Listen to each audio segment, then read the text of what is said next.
So today I'm going to talk about the Boss RC-20XL phrase recorder loop station. It looks pretty heavy duty, but I've talked to a lot of musicians. This is one of the loop stations that gets the highest reviews and the highest marks. It seems to be kind of industry standard. There is a stripped down version of this, which is about the size of your regular Boss pedal, just a single unit. But the RC-20XL is 2 to 3 times as wide as that. It has 2 pedals on it. Left pedal is for starting to record, and the right pedal is for stopping recording. If you hit the left pedal, it'll start to record a loop. If you hit that pedal again, the loop that you just recorded will continue to play. If you hit that pedal again, now you're in overdub mode, so you're recording a second layer on top of that. You can keep doing that so you can record multiple layers on top, which is pretty cool.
So I've used that quite a bit in some of my live performances where I put a simple chord progression going, like an E minor, D, C situation, and then I layer on some loops, use a delay echo pedal, and then maybe put one loop on top of the chord progression, and then play live on top of those loops. So you just have this echo delay kind of circular thing going on. Can be pretty cool.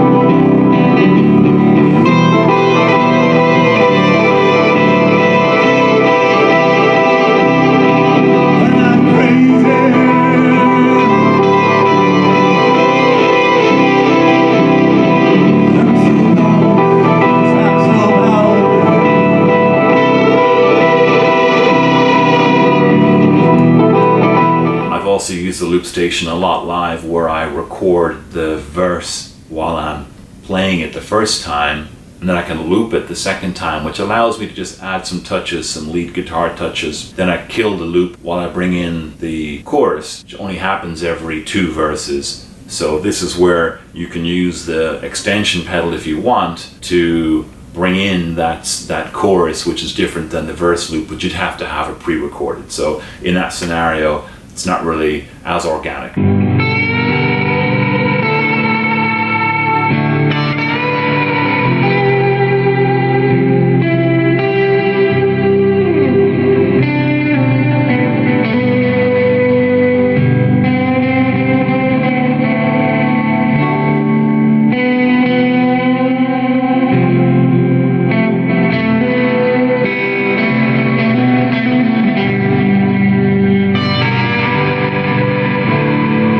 I feel that works pretty effective, because as a solo performer, it just gives you that little extra prop where you can bring out some of your other chops and bring out some extra effects pedals and create more of a tapestry, which is a little more engaging.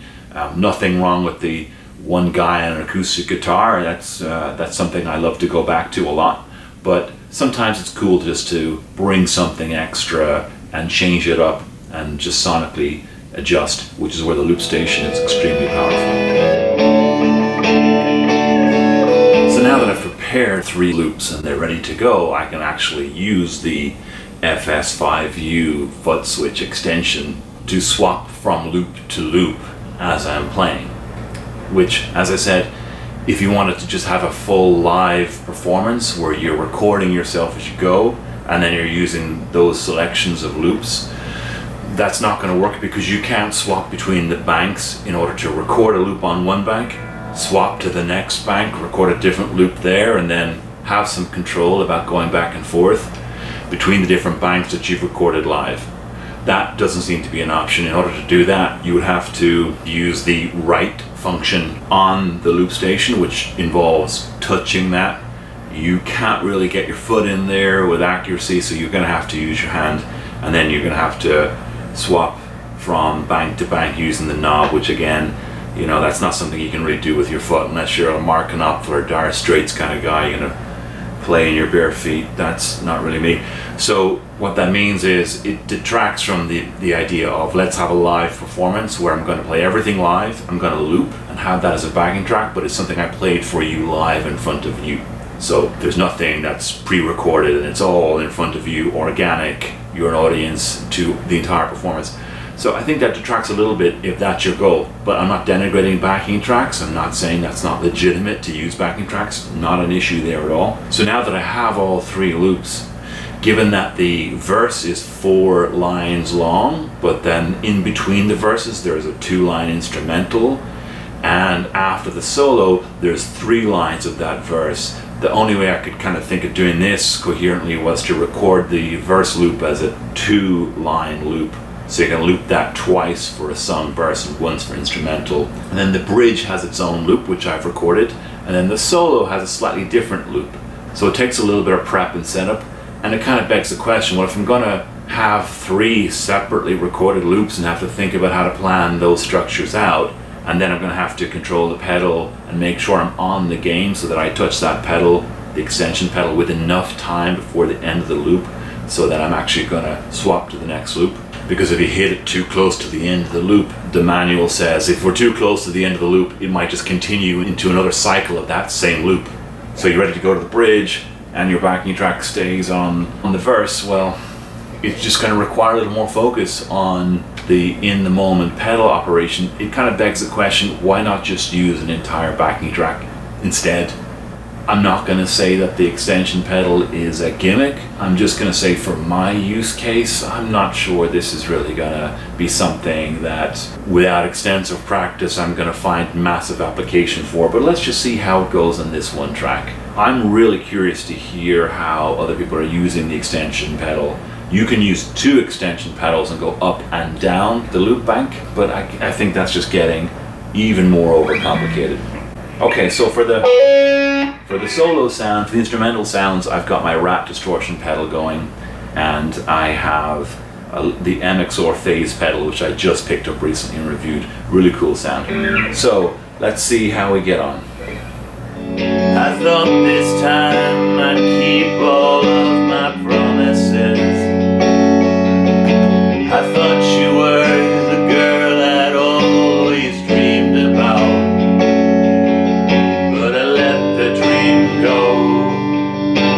Promises broke, the make-believe ran out.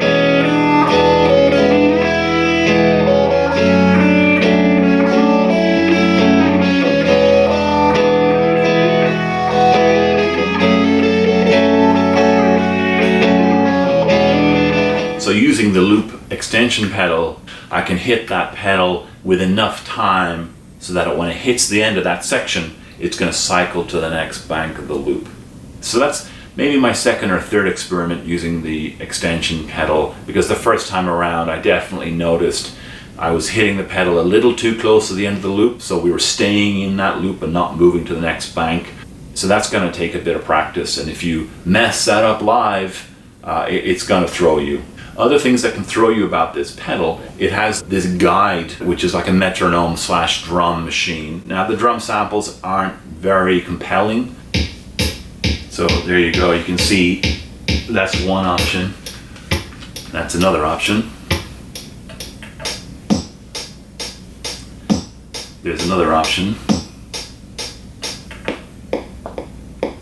more of a sort of basic metronome.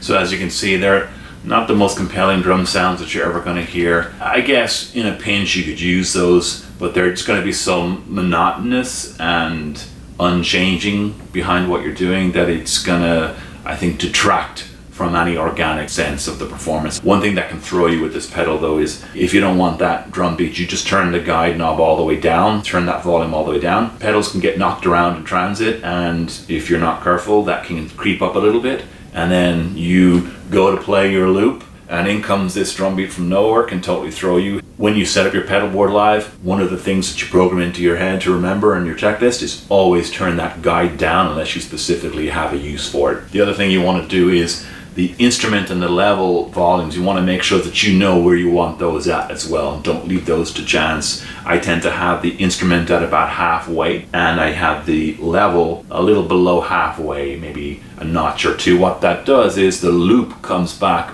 at a lower volume than the live guitar. Setting those in the loop station just gives you a default setting that when the loop comes back in, it's not going to override what you're playing live in the moment.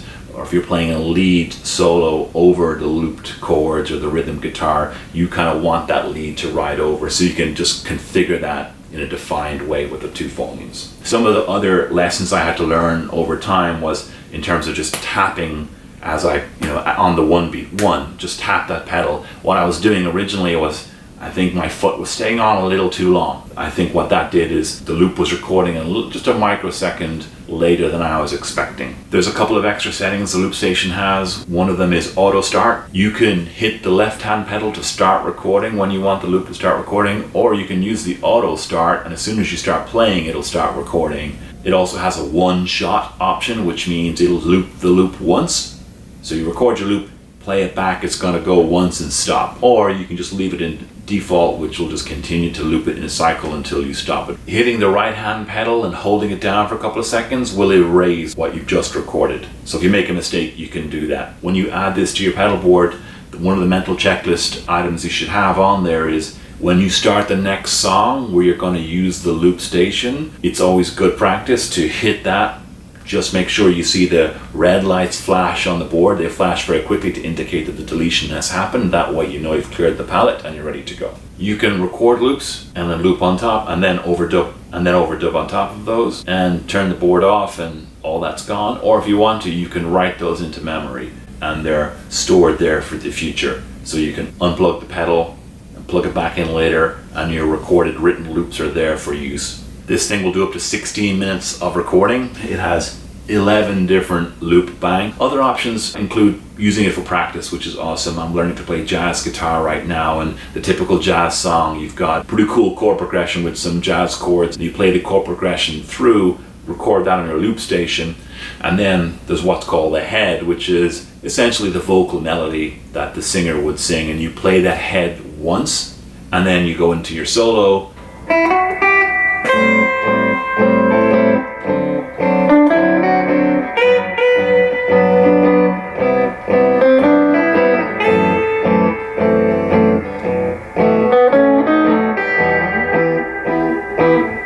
Another cool thing that the pedal does is it can reverse what you've recorded. You do have to hit the button for reverse, so it makes it a little less immediate. I have used this at times live and in recording. I use it on an old Halo song at one point.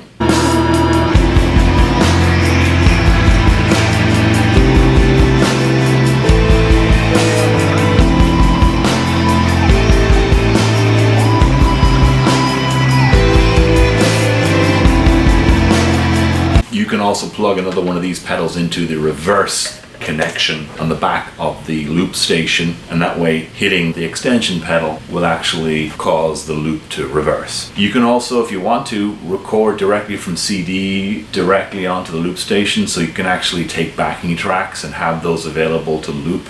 But at that point, kind of wonder why you're not just feeding your laptop or your iPod directly into the board anyway, into the mixing desk or into the PA. So I'd love to hear what other folks are doing out there for looping and how else they're using this pedal. I'd especially love to see if you guys have comments that you can put down below about the extension pedal, the FS5U, and how you're using that. Thanks for watching. If you like this video, don't forget to click the like button to show your appreciation. Any comments you have, please leave them on below, and Hit the subscribe button if you like the content that I post, and just click that little bell icon so that you're notified when I post new content.